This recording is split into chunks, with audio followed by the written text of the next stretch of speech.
Saudações! Sejam bem-vindos a mais uma aula do Estudo Aprofundado da Doutrina Espírita. Estudo Aprofundado da Doutrina Espírita, livro 3, módulo 5, Aprendendo com os Fatos Cotidianos. Roteiro 1, Marta, Maria e Maria de Magdala.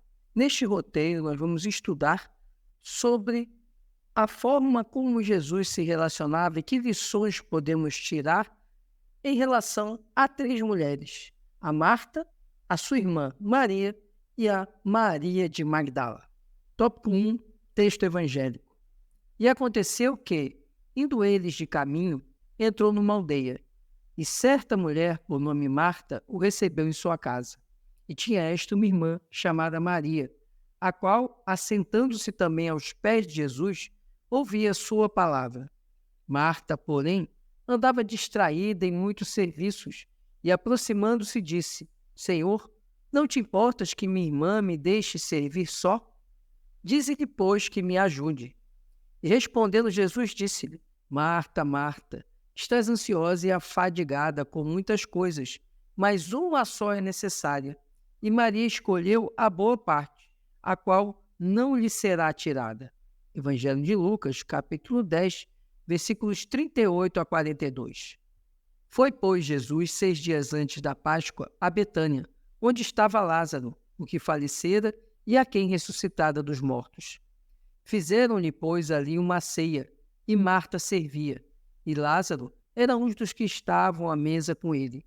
Então, Maria, tomando uma libra de unguento de nardo puro, de muito preço, ungiu os pés de Jesus e enxugou-lhe os pés com os seus cabelos, e encheu-se a casa do cheiro do unguento.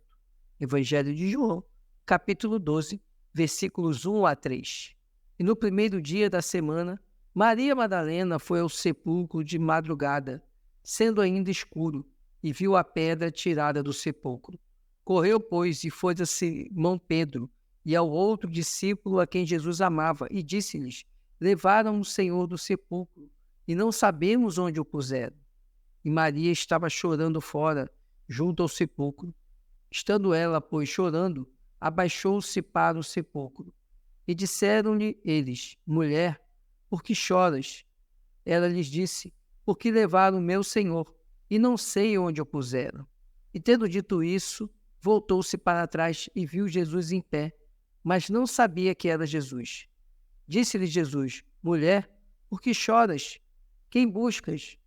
Ela, cuidando que era o hortelão, disse-lhe: Senhor, se tu o levaste, dize-me onde o puseste, e eu o levarei. Disse-lhe Jesus: Maria. Ela, voltando-se, disse-lhe: Rabone, que quer dizer mestre. João, capítulo 20, versículos 1 a 2, 11, 13 a 16. A tradição judaica mantinha a liberdade feminina semelhante à dos homens nos tempos antigos. Israel vivia num mundo patriarcal, mas sua sociedade era sempre conformada por uma fé que dava igualdade às mulheres aos olhos de Deus. Antes do exílio babilônico, de 587 a 586 a.C., encontram-se mulheres profetisas, juízas, rainhas, sem jamais serem excluídas do culto de Deus. As ordenações religiosas foram, aos poucos, limitando a ação da mulher. Por exemplo, ao eliminar a prática de derramamento de sangue na sinagoga pelo sacrifício de animais, as mulheres foram excluídas do culto no período de parto ou de menstruação. O marido podia anular os votos a Deus pronunciados por sua esposa, não podia o aprender ou ensinar a Torá, etc. As ações de Jesus em relação às mulheres foram consideradas revolucionárias também neste sentido. Estas medidas foram mantidas pelos apóstolos e discípulos nos tempos do cristianismo primitivo. As mulheres podiam, entre outras atividades, ser batizadas, praticar a caridade, ser ministras da igreja, pregar no culto, profetizar e ensinar. O nome Maria Madalena, outra importante personagem do Evangelho, sugere que ela veio da aldeia galileia de Magdala.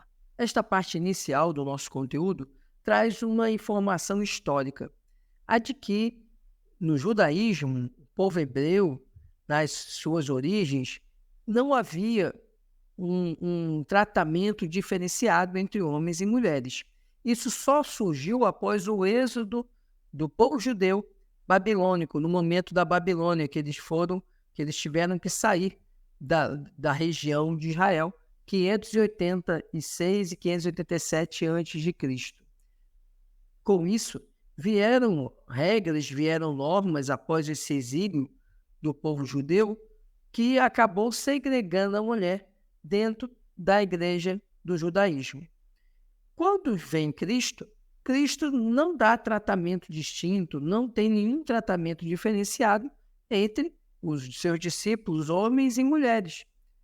Isso foi mantido no cristianismo primitivo, porém se perdeu conforme o tempo foi passando, conforme o próprio cristianismo vai sendo convertido na religião oficial do Império Romano, e aí são agregados alguns preceitos romanos ali da religião praticada, da religião politeísta praticada na Igreja de Roma, que quando abraça o cristianismo, quando o cristianismo é tornado religião oficial, acaba havendo uma certa mesclagem com ritos e com normas da própria religião que era originária do povo romano.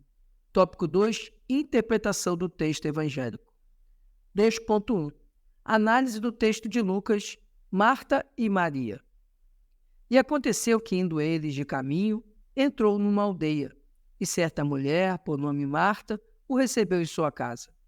E tinha esta uma irmã chamada Maria, a qual, assentando-se também aos pés de Jesus, ouvia sua palavra. Marta, porém, andava distraída em muitos serviços, e aproximando-se, disse: Senhor, não te importas que minha irmã me deixe servir só? Dize-lhe, pois, que me ajude. E respondendo Jesus, disse-lhe: Marta, Marta, estás ansiosa e afadigada com muitas coisas, mas uma só é necessária. E Maria escolheu a boa parte, a qual não lhe será tirada. Evangelho de Lucas, capítulo 10, versículos 38 a 42. As irmãs Marta e Maria recebem a bênção da visita de Jesus na intimidade do lar, oportunidade em que manifestam entusiasmo pela presença do Mestre na forma que lhes é própria, consoante o temperamento, necessidades e entendimento espirituais. Maria, cujo nome aparece citado em Lucas, capítulo 10, versículos 38 a 42, e em João 11, 2, 2, 32 e 12, 3, prostra-se aos pés de Jesus, ouvindo embevecida suas narrações e ensinamentos. Naquele momento, nada mais lhe era importante. Tudo se tornou secundário, a não ser acomodar-se e escutar o Mestre. Reconhece-se nesta ação de Maria uma espontânea demonstração de devoção ao Salvador. Marta, porém, interpreta equivocadamente o comportamento da irmã, pedindo auxílio ao Mestre. Senhor, não te importas que minha irmã me deixe servir só? Dize-lhe, pois, que me ajude. O Senhor, porém, faz-lhe suave advertência, esclarecendo-lhe para não valorizar em demasia as coisas materiais, ainda que importantes, como a alimentação e o conforto da hospedagem, por serem bens passageiros. Por isto, afirma: Marta, Marta, estás ansiosa e afadigada com muitas coisas, mas uma só é necessária, e Maria escolheu a boa parte, a qual não lhe será tirada. Vemos então que Marta acolhe Jesus em sua casa. E Marta e Maria têm comportamentos diferentes. Ambas estão felizes com a presença do Mestre, mas Marta está mais preocupada em servir, em atender ali ao Mestre e aos demais discípulos, em acolhê-los e prover-lhes o amparo material. Já Maria, por outro lado, se coloca aos pés do Mestre e, ao invés de procurar amparar, procura, na verdade, receber o amparo do Mestre na forma do alimento espiritual que o Mestre oferecia. Não se trata aqui de dizer que uma ou outra teve o comportamento certo ou errado. O que apenas Jesus adverte Marta é que Maria escolheu o alimento espiritual, enquanto Marta desenvolveu o trabalho de devoção, de auxílio, de acolhimento. Mas, a bem da verdade, o que Jesus quer dizer é que Maria está com a melhor parte, ou seja, está recebendo o alimento espiritual. Não que Marta, o que Marta esteja fazendo não era importante, era também.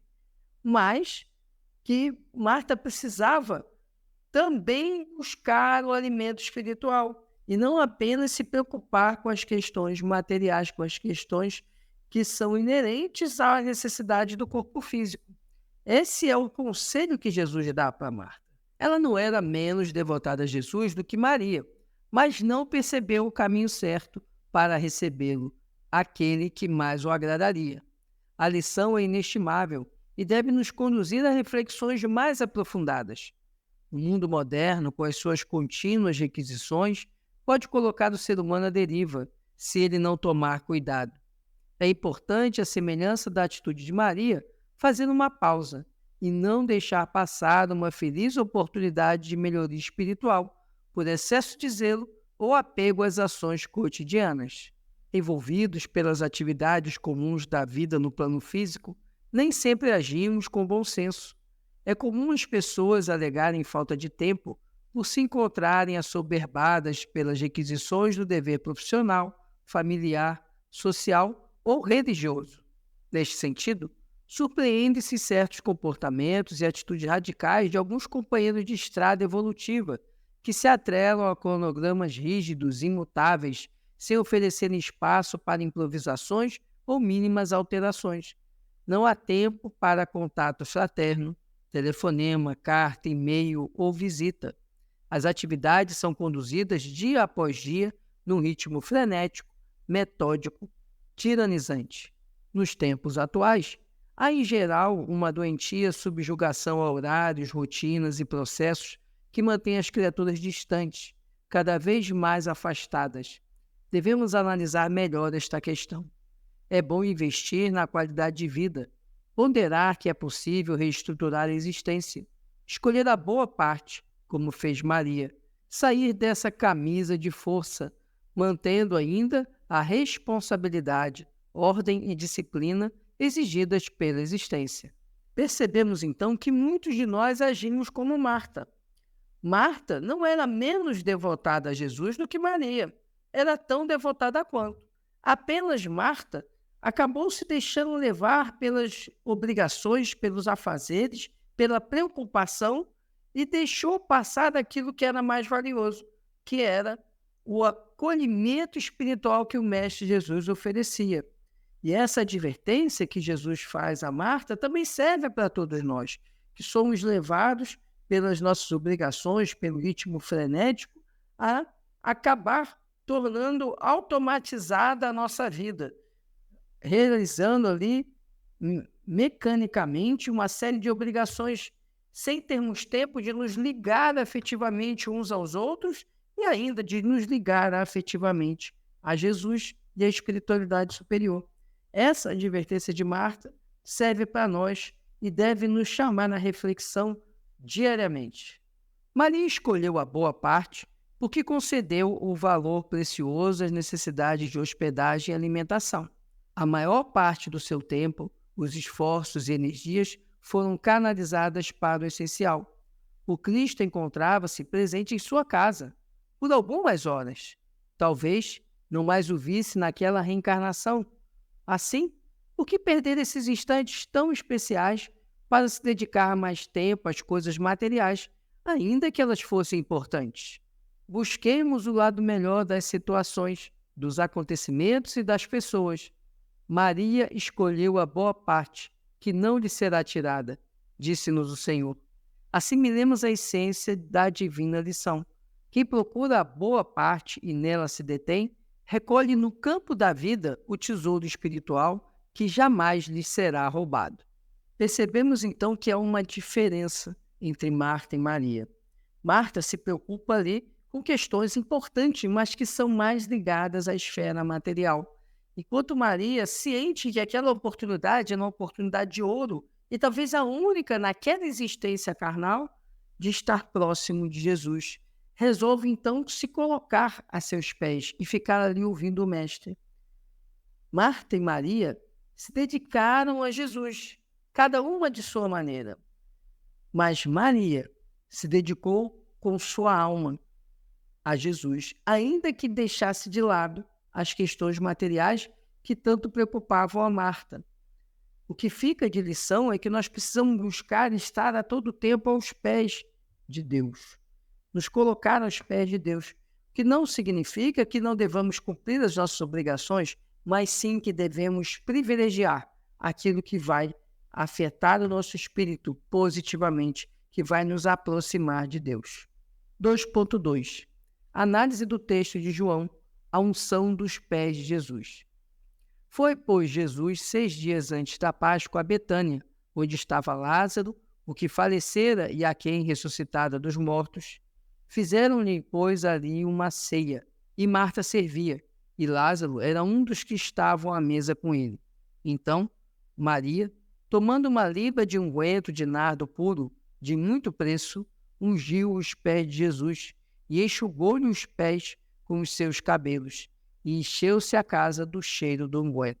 Evangelho de João, capítulo 12, versículos 1 a 3. Vemos neste texto situação semelhante à analisada no anterior. Marta, que serve a ceia, Maria, que unge os pés de Jesus com um bálsamo. Ela está sempre aos pés do Senhor, revelando atitude humilde e devotada. Marta encontra-se ao lado de Jesus, atende-o com afeto e dedicação, mas não se desliga dos demais. O quadro reflete duas modalidades de servidores. Um que se abstrai de tudo para estar com o mestre fervorosamente, outro que é fiel e dedicado também, mas que faz uma ponte entre Jesus e os demais seres humanos. Os dois comportamentos estão corretos e são necessários. Em determinado contexto, a atitude de Maria é a mais indicada, no outro é a de Marta. O desafio é fazer o que é certo. Fazer algo em Cristo é fazer sempre o melhor para todos, sem expectativa de remuneração, sem exigências, sem mostrar-se, sem exibir superioridade, sem tributos de reconhecimento, sem perturbações. Percebemos então duas atitudes aí. Assim como na leitura anterior, nesta leitura vemos Marta servindo o mestre e servindo os demais, enquanto Maria se coloca aos pés do mestre para então lavar os pés do mestre. Percebemos então que as duas situações são importantes e necessárias. Cada uma tem a sua característica e a sua relevância. Mas precisamos entender que somos servidores do Cristo e estaremos aptos a realizar uma ou outra situação.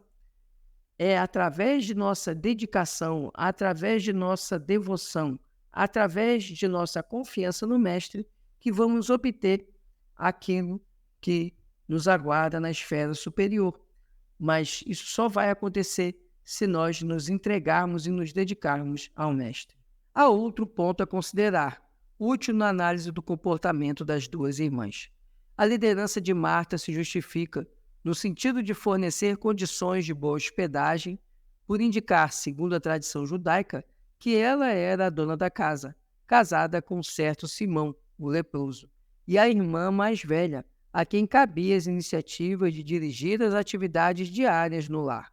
Em relação às unções a Jesus, o Evangelho relata que ocorreram duas, uma administrada por uma pecadora penitente na Galileia, em Lucas capítulo 7, versículos 37 a 38, outra pela piedosa Maria de Betânia, indicada neste roteiro. Em ambas as situações, o sentido é o mesmo: devoção, atenção, cuidados, reverência ao Senhor. A ação de ungir apresentava caráter sagrado para os judeus. Tratava-se de uma prática considerada santa. Além disso, a unção simbolizava o derramamento do Espírito de Deus sobre a criatura ungida. Assim era comum ungir os doentes com azeite, como em Tiago, capítulo 5, versículo 14, para que este recebesse benefícios de Deus, o doador da vida. Outro ponto interessante nessa passagem é a ação de Maria para ungir Jesus. Essa unção, ela tinha um caráter de devoção e também um caráter de fé. um caráter de reconhecimento, de bênção. E por isso, demonstra aí, por parte de Maria, uma ligação espiritual mais forte em relação a Jesus. 2.3. Análise do segundo texto de João, Maria de Magdala. E no primeiro dia da semana, Maria Madalena foi ao sepulcro de madrugada, sendo ainda escuro, e viu a pedra tirada do sepulcro. Correu, pois, e foi a Simão Pedro e outro discípulo a quem Jesus amava, e disse-lhes: Levaram o Senhor do sepulcro, e não sabemos onde o puseram. E Maria estava chorando fora, junto ao sepulcro. Estando ela, pois, chorando, abaixou-se para o sepulcro. E disseram-lhe eles: Mulher, por que choras? Ela lhes disse: Porque levaram o meu Senhor, e não sei onde o puseram.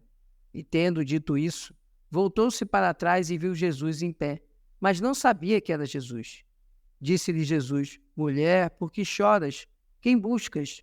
Ela, cuidando que era o hortelão, disse-lhe: Senhor, se tu o levaste, dize-me onde o puseste, e eu o levarei. Disse-lhe Jesus: Maria. E ela, voltando-se, disse-lhe: Rabone, que quer dizer mestre. Evangelho de João, capítulo 20, versículos 1 a 2, 11, 13 a 16. Maria de Magdala representa o exemplo dos que cometem equívocos graves em sua marcha evolutiva, mas que conseguem, ao toque do amor do Cristo, reajustar-se perante a lei de Deus e voltar-se definitivamente para o bem. Seguiu Jesus em muitas de suas peregrinações, estando presente nos momentos dolorosos da crucificação, em companhia de outras mulheres, e também no sublime instante da ressurreição do Senhor. Procurou o decidido Mestre a quem abriu o coração.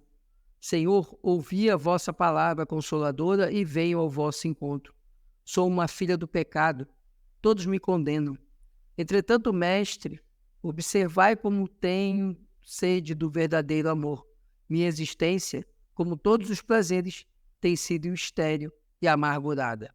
Jesus escutou-lhe atencioso o desabafo sincero e falou-lhe então sobre a boa nova, o reino dos céus, a bondade e misericórdia do Pai Celestial.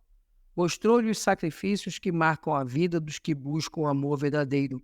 Não lhe criticou os desvios nem as faltas cometidas, mas abraçou-a como irmã querida, oferecendo seu apoio inestimável. Sabe-se que a partir desse instante, Maria Madalena se transformou, dedicando-se com fervor e humildade em servir Jesus irrestritamente, pelo amor ao próximo. Renunciou a todos os prazeres que o mundo lhe oferecia, acolhendo como filhas as irmãs que sofriam, os infortunados do caminho, os aleijados e os leprosos. Passou a viver junto a eles, em permanente dedicação. Submeteu-se a todo tipo de infortúnio, exemplificando-se como fiel servidora do Cristo, sem jamais desfalecer ou reclamar de algo. Vivendo junto aos leprosos rancenianos, cuidando deles, foi contaminada pelo agente infeccioso responsável pela doença. A morte do corpo a alcançou no momento em que a enfermidade se espalhava inflexível por todo o seu organismo, cobrindo-o de pústulas e lesões deformantes. Entretanto, o seu espírito estava em paz. Ela conseguira passar pela porta estreita e alcançar a glória da felicidade verdadeira. Vemos então outro trecho, que é o trecho da ressurreição do Cristo, e que a primeira pessoa que encontra o Cristo ressuscitado é Maria de Magdala, ou Maria Madalena.